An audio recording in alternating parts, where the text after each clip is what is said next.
Because I'm down. Ready for this? Having a cool little week. I ran into my mom's ex-boyfriend the other day. Yeah, he's doing really good, man. He was right. We were holding him back.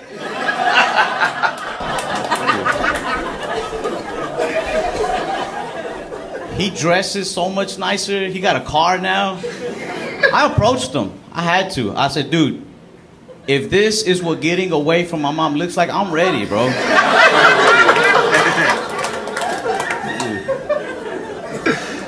That's the one dude that broke up with my mom. Every dude she dated, she would dump them. But I remember the day he broke up with her. I was 10 years old. He was walking out the house. I was like, he is going places. For the most part, I was raised by my grandma, though, which I love. When you're being raised by an old lady who doesn't know English, you grow up with zero consequences. I used to get phone calls from school. But who do you think she needed to translate these calls?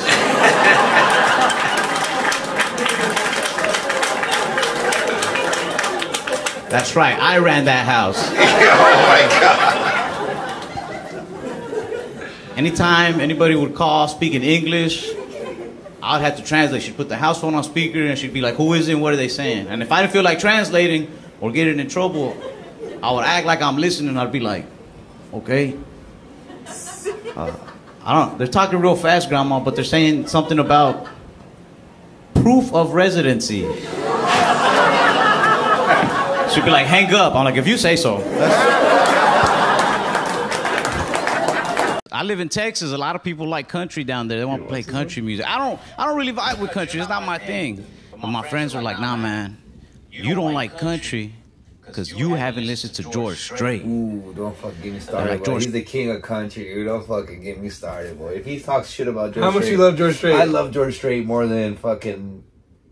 I love George Strait. George Strait or the Broncos? George Strait. Dang! That's intense. All right, I won't go George Strait or your mom. George Strait's one of the greatest of all time. He's your from wife? Texas. Your We're wife? from Texas. And he makes these badass songs about Texas. Like, check it out, I'm going to play you one. And they play one he made about Texas. And in the first lyrics, George Strait says, I wish I was back in Texas 200 years ago. And I was like,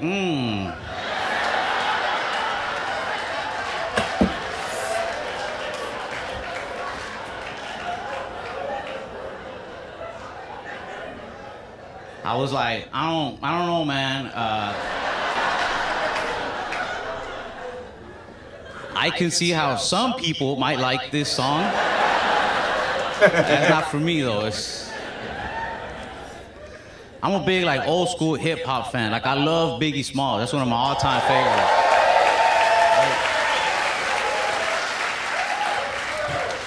Yeah, it's just that I've been listening to the same Biggie songs over and over again, and you know, after a while, they can take on a new meaning. Like that song, I love it when you call me Big Papa. At first, that song had me feeling like, damn, Biggie's a pimp. But now, I've heard it so many times, Biggie comes off as a little creepy. Like, there's a line in that song where he walks up to a girl, he's like, what's up? I got mad friends with Benzes. And, you know, I'm no girl in a bar. But if I was, and this 300-pound dude with a lazy eye came up to me,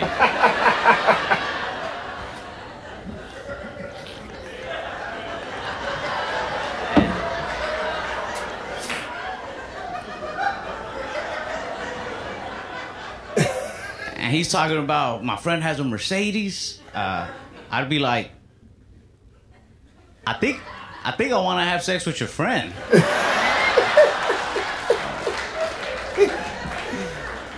Like, you're the weirdest wingman ever.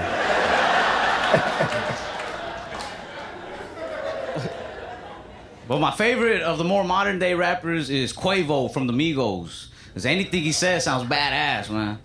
I like this song called Kelly Price, because in that first verse, Quavo comes out swinging. He's like, I go through all the cities, I'm on a mile a minute, I go a mile a minute. And when I'm sober, that shit's tight. But when I smoke a little bit, I start doing the math. A mile a minute, 60 miles an hour. A mile a minute? I was like, yo, a mile a minute.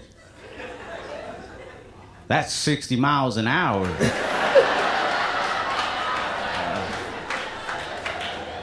I was like, yo, did this dude just brag about driving across country at speed limit?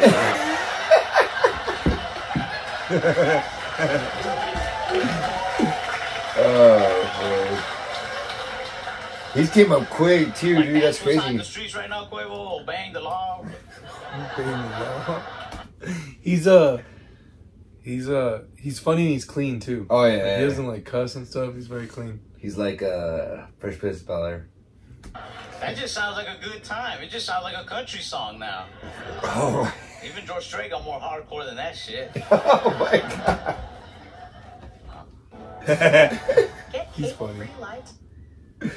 Oh, I told you that Marlon Wayans one, dude. That was fucking funny, dude. That was so funny. He didn't do stand up for years. Isn't that crazy? That is crazy. It's crazy that he all because Chris Rock was fucking talking shit to him and his brothers. He says Damon was like, he probably wasn't funny. It's so funny. When he does his brother's impersonations, bro. Oh my god. That's the funniest part, man. That really is the funniest part. Well, Marlon, he's talking like Keenan Ivory Wayans.